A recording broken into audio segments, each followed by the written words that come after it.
Good morning, folks. We're wrapping our week up here on this Friday at Madison Park Condominiums here in Morehead City, back in off Medical Park at 402 Penny Lane on this Friday.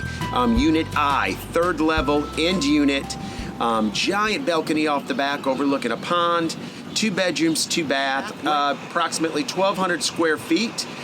We have laminate flooring, tile, vinyl floors, washer and dryers included. It's an end unit, third floor, overlooking the little pond in the back.